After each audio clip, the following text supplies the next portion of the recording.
Welcome to the Rialto Marketing Podcast. Today's episode is a revenue acceleration series interview where we talk to seven-figure B2B professional service firm owners that are actively trying to grow their business and get to the next level. We talk about the good, we talk about the bad, and the ugly so that you can learn from their experience.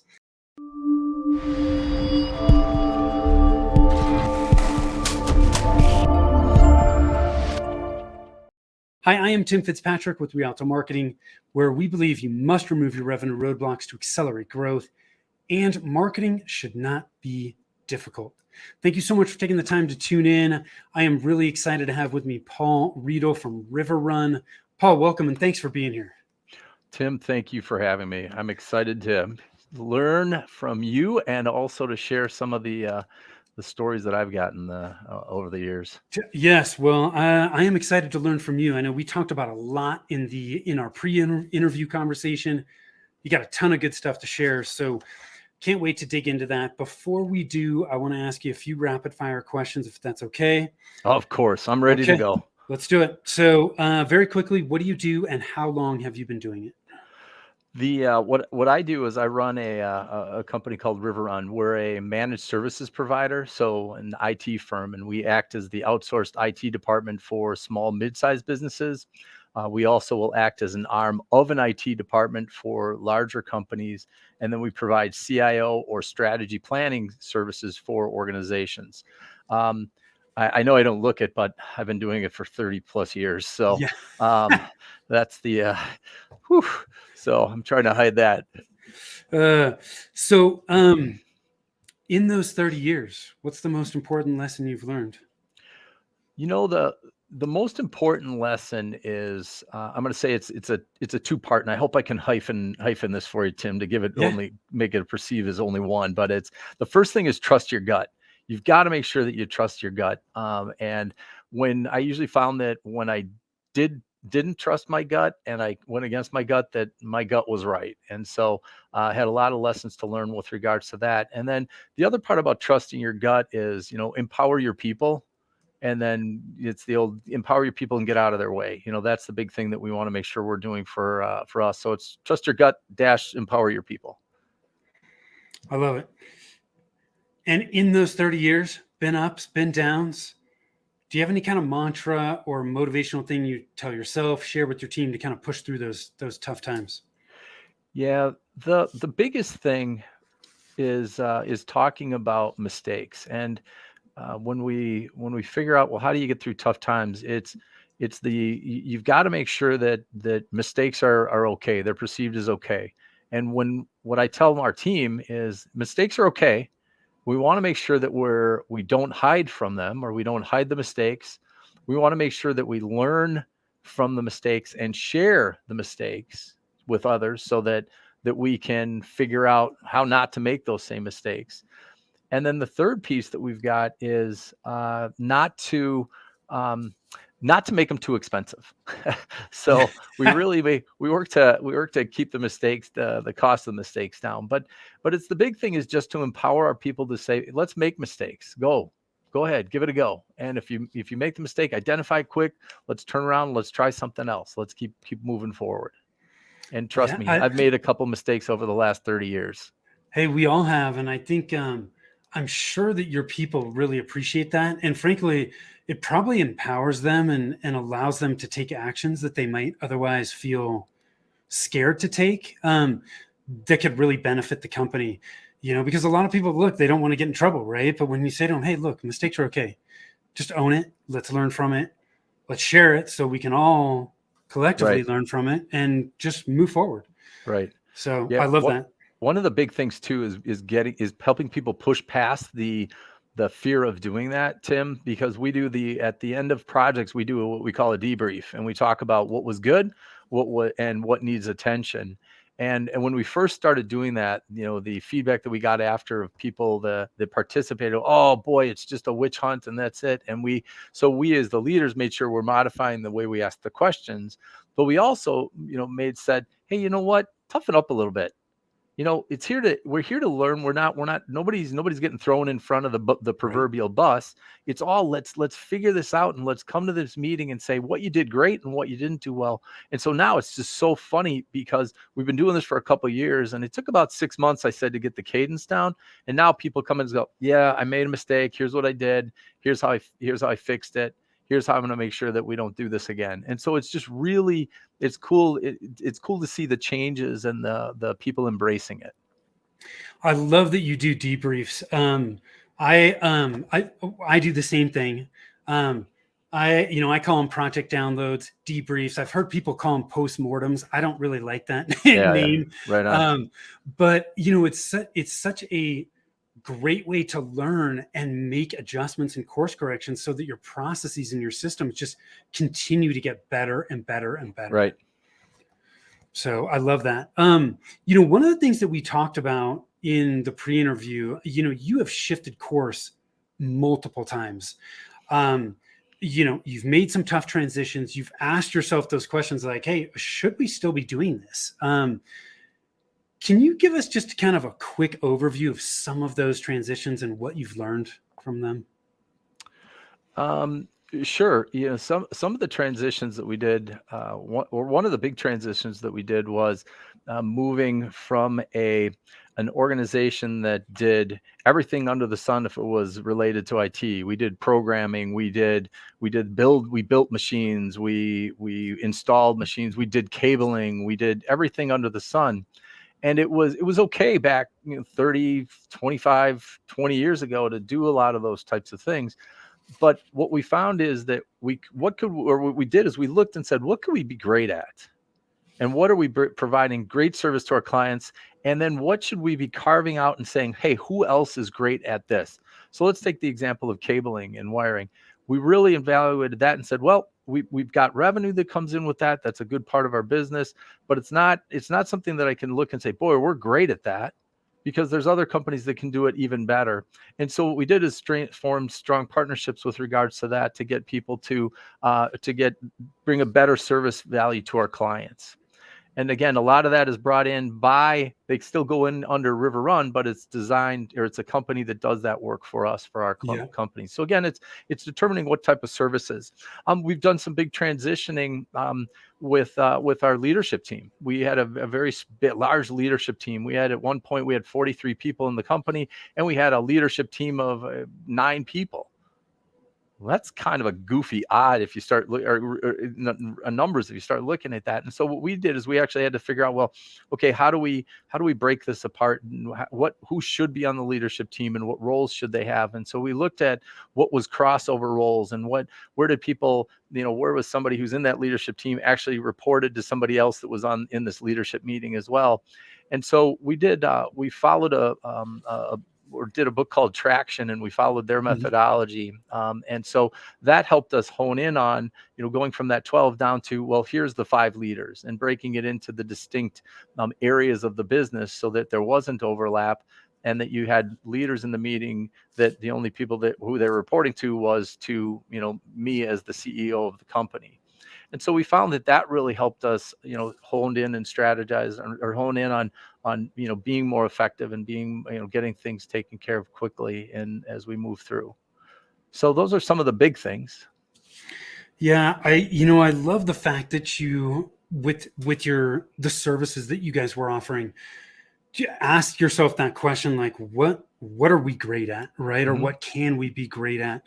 I think a lot of us, myself included, when we first start out, we offer so many things, and in reality, there's just no way that we can be great at all of those things. And right, when we get to this place where we're willing to say, you know what, no, I'm not going to continue to do these things because I'm not great at them. Yes, I'm going to do these things because we're great. If we're doing the things that we're great at day in, day out, our customers are going to be happier. Right. Hopefully what we're great at is what's also incredibly profitable. That is one thing that we should be looking at.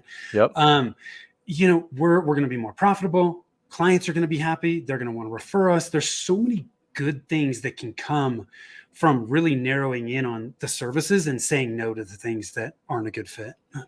Right. And it's easy. It seems like it's easier to do that when you're making a product. In other words, you don't see car manufacturers making jeans Yeah. and saying, "Boy, the people that buy our cars also want jeans. Well, let's provide them both." As service companies, we tend to just go, "Okay, we can do that." And you kind of just bolt that on. And so we're very conscious of the one-offs. We want to make sure that we don't have a lot of the one-offs so that unless it's purposeful. And if we Yeah. say, boy, this is a one-off, we're going to have to do this, and we see that this is going to be something that more and more of our clients need, then we'll work to gain that expertise and say, okay, this is a conscious decision that we're making. Yeah. It's really easy to lose money on one-offs because you don't do it enough. Right. There's so many things that you don't have visibility to. And then you get into it and you're like, oh my God, that was a disaster. Like Right. all these things happened. Right. And that's why I think it really is important to really just hone in on what are you good at? Because if you're doing this stuff day in, day out, it's so much easier to become expert at it, have great systems and processes, and deliver, a fantastic end result. Right. I want to dig into a little bit about what sets Riverrun apart. The IT and the MSP space is no different than a lot of spaces. There's a lot of companies that are having a difficult time standing out and differentiating. Share with us a little bit about what makes Riverrun different.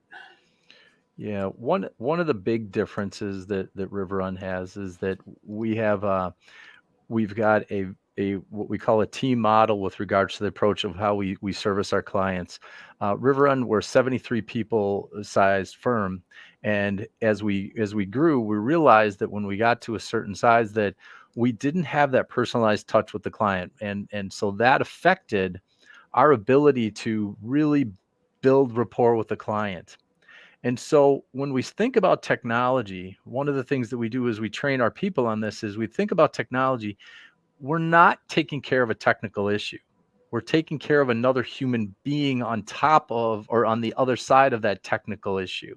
Yeah. And so we work extremely hard to make sure that our engineers and our salespeople and our operations people and our billing people and anybody that's helping a client out, that they realize you're not taking care of a machine or you're not taking care of a software, you're taking care of a person. And so that's a big part to the success, because when we look at the relationships we have with clients, it's not just hey, they send in a ticket, we solve that ticket, and boom. It's, hey, tell us about what's happening in your business. Tell us about what's going on in your lives. How do we help you? How do we help you out? We look for ways to really connect with that person, because a couple of things happen. Number one is the self-serving part is that it makes the client not want to fire us. They want to keep working with us. Yeah. It makes the client more forgiving if there is a mistake on our part. On the side for the client, the big benefit to the client is because we know them more in depth and at a different level, we're able to provide them with much better ideas, much better solutions, and we're able to anticipate some of their needs before they even know they have that need, because we understand how they think, how they work, how they react to certain type of technology. And so because of that, we can make sure that we're bringing ideas to them. We also know them, and we can present those ideas in a manner that makes sense to them. And so what I mean by that is that we know some clients are extremely detail oriented and they want just documentation and they want to go through it, and then they want to go process it for an hour and a half, and then they want to process it some more, and then they want to have another 3-hour meeting talking about it. And we have other clients that just say one line saying, you need this, and here's what you go, and here's the dollar amount. Okay. And that's fine. And we understand that because of the fact that we work with those clients more in depth. The other part to this is that because of that, we can really help solve problems faster for them. And by problems, I mean, if they have a technical issue, they call in, it's, oh, hey, Tim, remember, you got to stop hitting the NE key or stop putting your the mug down on the keyboard, because that causes your printer to stop working. Oh, that's right. And so it's, again, helping them kind of move through those things faster and making it fun. So that's kind of the big thing. And it's the cliche of what makes you different. Well, it's our people. Well, Mhm. it's the focus that we have with our people. How do we get them to focus on that client? Not, I'm just solving a technical problem and my job is to move it down the road. Do you guys talk and share this team model with potential clients in the marketing and or the sales process? We definitely do. We talk quite a bit about that Yeah. because of how important it is. One of the taglines we use for that is that we say it gives you the small company feel with a big company resources. Yeah. Because of the fact that we have the 73 people in the organization, that gives us a lot of strength and depth. And because of that, we can really tackle any type of issue that comes our way.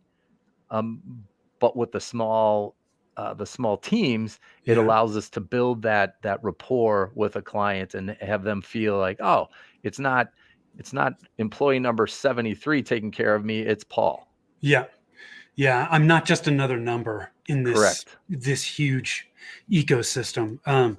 I love that. I mean, it's a great differentiator. I mean, even as you were going through it, you're talking, hey, we've got this team model for technical services. Now, that in and of itself doesn't necessarily mean much to the potential client, but Right. when you start to go down and you say, well, hey, it allows us to solve your problems faster.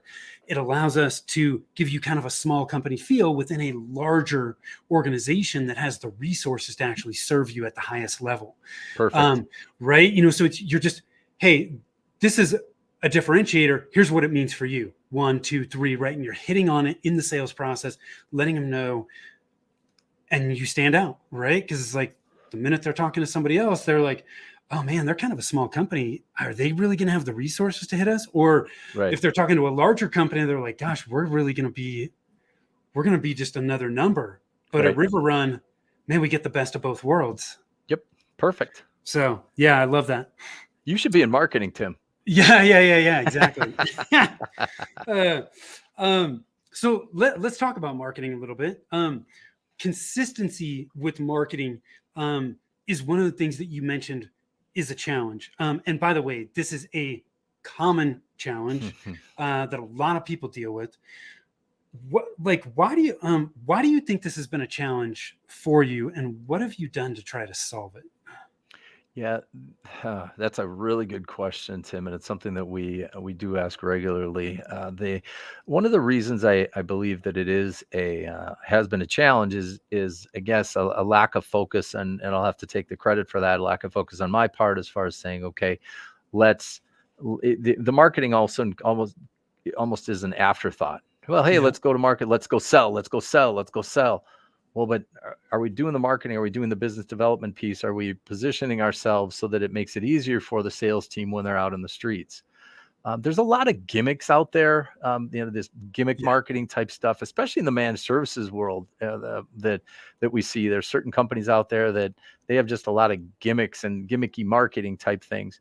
And what we're doing for our purpose is that we're focusing really on how do we make sure that we're perceived as thought leaders and not just the gimmick flashy type thing. It's how do we demonstrate that, and how do we give value back to the world. And again, it sounds kind of hokey, but the main focus is when we're doing marketing now, it's to get good content out there. hmm So, and you promised that we get to talk about this, so I'll yes, just touch it on a little bit as far as, cybersecurity. That's a big thing that we're passionate about, and it's a big thing that companies need to understand more about. So what we're doing is we're putting out information 3 times a week about cybersecurity and about what businesses can do to keep themselves safe and what do businesses need to think about.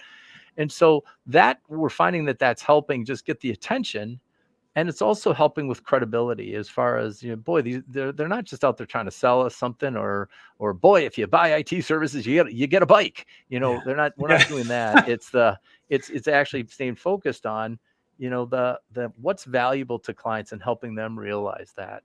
So I guess again, it's to get back to the first part of the question. It is just a real the focus is hasn't been it hasn't been as detailed as it should be. yeah. It's you touched on a couple of things here that I think are super important. One of the things that you just said was what's valuable to the client, right? Some of these gimmicky offers, man, if that's not something that's important to the client, it's not going to be effective, Right. right? And so really, and this is where it goes back to really understanding your ideal clients and what they value, what's important to them. the problems they have, the outcomes they're looking for. When you understand that, you can create things that are going to meet their needs and Right. add value to them. With the consistency in marketing thing, you touched on one of the biggest reasons why this happens, which is just lack of focus. And look, it's not necessarily your fault either. I mean, there's, especially today, information overload with marketing is alive and well. There are so many different marketing channels, so many different tactics, so many different people saying you need to do this or you need to do that. It's like, man, what do we do when we're faced with information overload? Like, sometimes we just haphazardly take action, right? We take action without actually having a plan. And sometimes we just don't do anything because we're like a deer in the headlights, you know?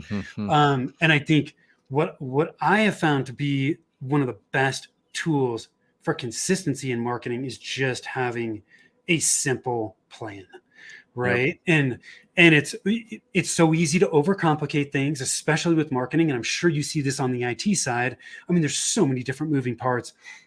You can make this as complicated as you want, but you really can boil things down to simple. And when you do that, it makes it much easier to implement and execute. Right. And it also makes it much easier for you to know exactly what your priorities are. You have clarity so that when all this information is coming at you, you have the ability to just say, nope, not right now. Doesn't mean that I'm not going to look at that, but I'm not going to look at it right now because it's not a priority.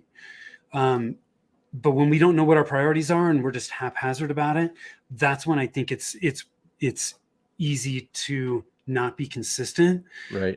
You know, and sometimes it's a matter of taking on too much, right? We don't realize that we don't have the bandwidth to do all the things that we want to do, and we take on too much and we start to do it and then the wheels come off. So it happens all the time. Yeah. So one other thing thank you that for you sharing had that. mentioned to me too, Tim, and this is something that you had talked about before, is just talking about the measurables, because that's another Yes. part to the marketing that I see, and that there are so many companies that come and we're going to do this for you, we're going to do that, but it's like, let's get down to the real measurables. And that's what's always impressed me when you and I have been talking, as far as what can we measure? Yeah. And then how do we, what are the results that we're going to get? And are we getting the results? And why are we getting the results? But also analyzing why aren't we getting the results? And treating marketing the same way you treat sales. Because again, if you look at, boy, the economy is going down, well, let's cut the marketing budget today. Right. What? No. Yeah. It's like, let's think that through. Yeah. And again, it's what are the measurables that we hold important? And then are those measurables changing? Because that's the other success about working with clients, and is that, you know, when we look at measurables, the client's needs change. And so it's the same thing with marketing, that, boy, we're going to market the same exact way. No. The way you market today is different from how you marketed a year ago, how you marketed 3 years ago, how you marketed during the COVID times. You know, it's, again, how you market. And that's what, again, like I said, when you and I have talked about, you know, what do you measure and how do you measure it? That's something that's always impressed me when you and I have talked. So. Well, and I appreciate that, Paul. It's, man, marketing metrics are so difficult for a lot of people because there's so many of them. And I think a lot of us are used to being fed metrics that don't mean a whole lot. I mean, like, I see this happening all the time. People are putting out metrics, you know, marketing companies, consultants, agencies, whatever, putting out metrics that look great. You know, hey, we worked with so-and-so and we increased their web traffic by 50% within the first 3 months. Okay, but like, you're only getting part of the picture. I mean, was that the right type of web traffic? Was the web traffic converting? Did they convert to sales conversations? Did they convert to clients? We need to track it through the entire process to determine, like, is this really a good metric? And it's not to say that, you know, web visits is a bad metric. It can be a good metric depending on what we're doing and what we're trying to track. But we really have to look at what activities are we doing? What's the end goal? Why are we doing these things? And that helps outline what metrics you're going to track. And I always Perfect. err on the side of start small, right? Because you track too many numbers, it gets overwhelming. Right. When in reality, what really matters is how many leads you're generating. Where are they coming from? And are they converting to customers? Like, that's the easiest place to start. And then you can start to get more advanced from there. And Right. those certainly are not the only metrics that are important, but some people aren't tracking any metrics at all. And when we don't track metrics, we don't know what's working, Mm-hmm. and we don't know what's not working. And we don't have the information that we need to determine, hey, do we need to make some tweaks here and continue to test? So metrics are super, super important. So I appreciate you bringing that up. I want to go through a couple more things before we wrap up today, Paul. One is, you mentioned this. You've got 70 something employees. You've been in business for 30 years. Like, what's next? What are your aspirations for the future? The aspirations for River Run is to continue to grow the organization. My focus on the organization is to continue to grow, to continue to lead it, but it's to find the next Paul. Who's going to be who's the next heir apparent that can take over the organization. I'm working at different types of ways to transfer ownership to different people in the organization. One of the things I've been looking at is the ESOP model, where you have the employee owned. And Yep. so that's something that I've been exploring. And so I want to make sure that I'm phasing myself out and leaving it in a strong structure, but also rewarding the people that help me get there, who may not have the dollars to buy out the organization the way that some financial groups would do. And so my objective is, again, transition River Run to employees and be able to continue to grow. It's continue to challenge the people to grow inside of the organization. One of the things that I get very excited about are, the people that have been with me for 25 years, and just seeing them grow and go from, well, one person was just an entry-level engineer intern, and now he's running a department. And it's kind of like, well, that's pretty cool. And another person, she came in and she was answering phones, and then, moved. And then I challenged her and said, well, what do you think about managing a person? And, oh, no, I don't want to do that. And then it was like, well, sure you do. And, kind of nudging, getting people outside their comfort zone. And now she leads the sales team. And so she has eight direct reports. And so it's just neat seeing those types of things. And then for me personally, it's to be able to spend more time, chasing my kids around wherever they are. I've got 3 kids, and my oldest is 27, and I want to make sure that I'm hassling her as she's getting into her 30s and 40s, being around to cause problems for her. So and that involves me being able to get out and go do those types of be able to spend time with them, and so have some of the free time. And then also things that I'm passionate about. And it's, one of the things I'm passionate about is, how do I get more involved with foster care and with kids and mental health with kids. I'm on the board of a couple of organizations that we do focus on those types of things. And there's a lot of things that we need to make sure that we're gearing up our kids for, and helping our kids have more mental strength, as opposed to more thumb strength with the phones they spend their time on. So that's one of the areas that I was passionate. So again, it's being able to do that, and again, spend time with my wife. She's been a wonderful supporter of me throughout the years, and me of her. But it's, again, it's time to kind of spend more time with just she and I, to going and finding fun adventures to do. Yeah, cool. I love that. I love that you talk about kids' mental health. I think it's man, it's so much different for my kids, your kids now, than it was when we grew up. I mean, Yep. With social media, there's just so much information. And I was telling somebody this earlier today. I was like, man, I wasn't mature enough when I was in high school. I don't even think I was mature enough when I was in college to go on social media. And we got kids now that are like, jumping on social media when they're whatever, 11, 12, it's like, Yep. It's just, there's so much that we are asking of them when we open up that gate.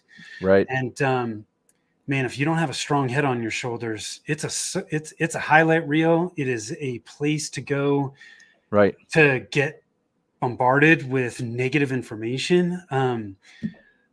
So Your thank you stance for on doing that, that. Tim, it's right on. I would just think of when I grew up, there was a finite defined group of people that actually could influence me. It was, my parents' friends, the kids from the neighborhood. And there's always that, troublesome kid that's the bully, and there's the kid that gets cooked at. There's all this, you've got your ecosystem that you've got there.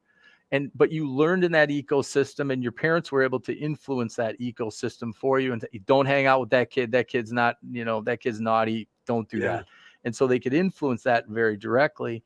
Whereas now, because of this, the fact that kids get on this technology and get out there so often, they're getting influenced by people we don't know, and we can't control that ecosystem as much as Yeah. we should. And that's where, again, the spending the time turning off the phone and turning off the, spending time sitting on the front porch with the rocker and talking to the older people in the family is just, it's worth its weight in gold. Because you're right, you got to get kids with strong heads on their shoulders so that they can handle it and process the amount of information and go, nope, that's not right. Nope, that's not right. Oh, this is good information. I'll do that. Oh, Yeah. I have to work hard to become very successful. Not, oh, I'm going to be successful overnight because Right. I can flip a plastic bottle up and have it land properly. It's, again, what's real and what's not real. That's what happens. The other thing that terrifies me about the social media is that kids always feel like they're missing out normally. Oh, I didn't Right. get invited to that party or this party. They could be at the best party in the world with all of their best friends, and they could see something else on social media that somebody posts and shows it's so much more fun. And they're like, oh, I'm missing there. How do you live always disappointed? Yeah. Always. It's Yeah. unbelievable. But enough about that.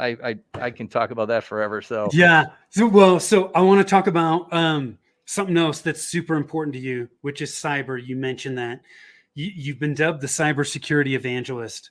Jump on the soapbox a little bit and tell us why that's important. all right, I'm in. So the cybersecurity, it's something that people have to take extremely seriously. And because of the lack of time that we have here, the one thing that I want to make sure that everybody takes a message on is to ask themselves, or ask their IT provider, or ask their IT person, is, do we have a security operations center monitoring and managing our security? And if the answer is no, then you need to get them, or you need to find a security operations center to become a part of your technology. River Run, as I said, we're a 73 person strong firm. We've got technical skills all over the place. We have a security operations firm and company that we partner with, that they provide that aspect for our clients. We have over 300 clients, and we take that service offering, that security operations center, and make sure that our clients have that service, because it's so critical. What it involves is, it involves professionals that all they do is security 365 days a year, 24 hours a day. There's specific tools that go on to a client's system that monitors and restricts and records and tracks trends. And then you have your maintenance that needs to be done on your system to keep yourself safe. So the security operations center piece is a big, strong piece, because it helps the preventative, it helps keep you safe, but it still doesn't eliminate the need to do the maintenance things and make sure your systems are upgraded and so on and so forth. The other thing that you really want to make sure you're doing is training your people, because you could have the greatest security operations center, you could have the greatest security system, but it's kind of like, if you think of security as the same way you think of securing your house, you could have the best alarm system, you could have the best locks, but if your kids walk in the back door and leave the back door open at night, now all that security is gone.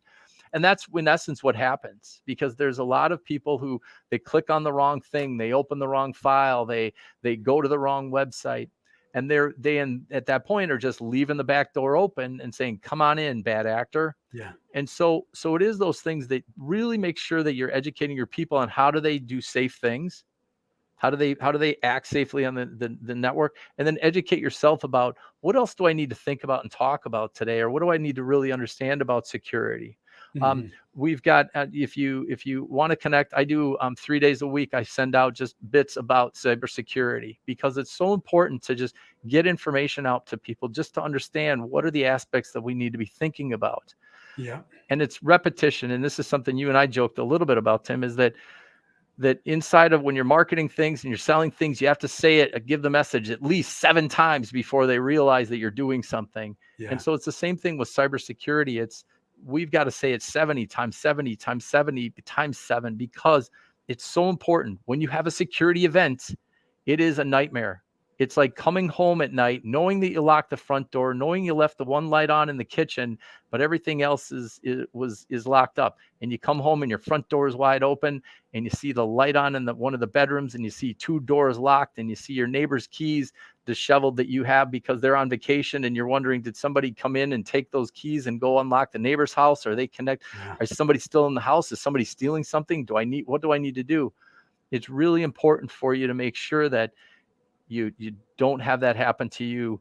And unfortunately, it's that old saying, and I don't have a different one, but it's not if it's going to happen, it's when it's going to happen. There's going to be Yeah. some type of security event that you experience, and we want to make sure that my objective, and don't tell anybody, is to put the bad actors out of business, but don't tell them because then they'll come after me even more than Yeah. they do. So those are the things that we've got to make sure. So I appreciate you letting me talk a little bit about that, Tim, but it's so important to just get yourself secure. Yeah. There's one, it's not just a large company issue. Correct. It's they're hitting everybody. And it's I don't know, you probably know this better than I do, Paul, but a lot of companies that get hit with cyber issues, especially smaller ones, have a very difficult time making it through it.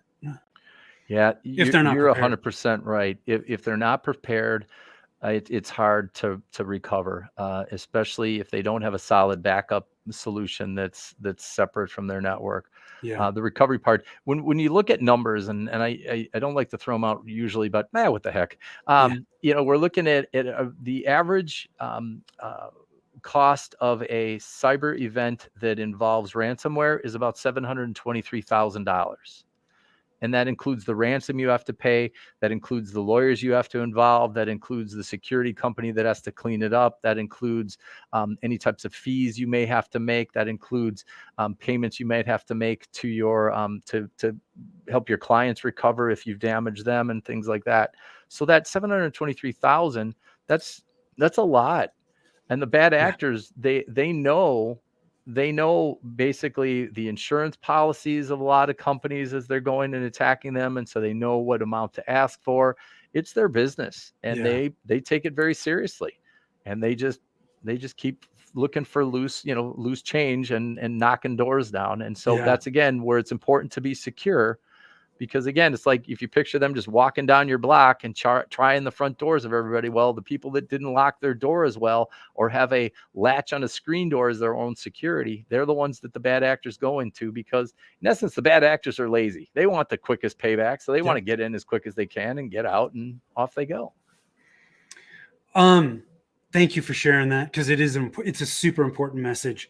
Is there anything you do differently in your journey that I would do? Yeah. Oh, good golly. What day is it? Yeah.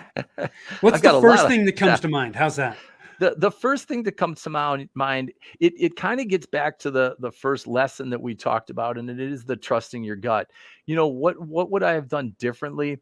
There's a lot of times where I've trusted my gut sooner than later.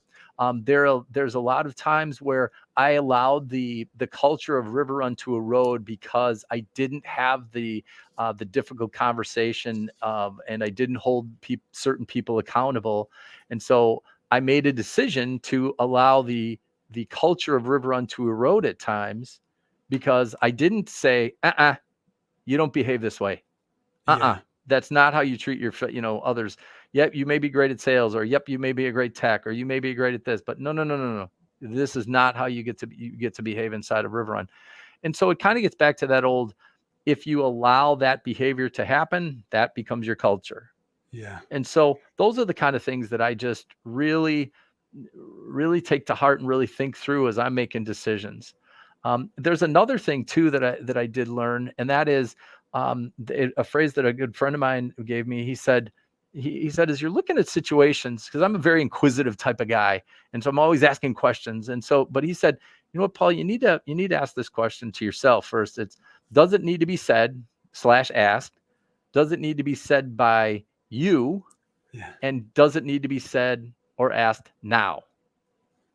And that's again a big powerful piece too, because we as leaders don't realize the effect our questions or the comments that we make have on people. Yeah. Hey, I'm just a simple guy. I'm just Paul. What's the big deal? Well, I guess I'm the boss. And I don't see myself that way. But, the new person that's been, working here for a year and a half may go, woo, I don't get to spend a lot of time with Paul. He just asked me a question. That's kind of scary. And that's one of those things that we just have to realize the power that we have as we work with our team members. Where can people learn more about you? Definitely at the river-run.com, or connect on LinkedIn, and I think it's clicking along the screen here. Yeah, we'll put that in the show notes. It's linkedin.com/in/Paul R5. Yes. So we'll make sure both of those are in the show notes. Connect with Paul, reach out. He's got a wealth of experience. I have enjoyed talking to you now twice, so thank you for doing that. And you as well. I've enjoyed our conversations again. Awesome. What you teach me in marketing, I go, cool. Perfect. I appreciate it. Those of you that are watching, listening, I appreciate you. We have been talking all about growth and how to grow a company and learning lessons along the way. If you want to connect with us, you can do that over at rialtomarketing.com. If you want to know which of the 9 revenue roadblocks are slowing down your growth, you can do that over at revenueroadblockscorecard.com. Takes less than 5 minutes. You get your free customized report. Tons of value there. So revenueroadblockscorecard.com. Paul, thank you. Those of you that are watching, listening, thank you. Until next time, take care.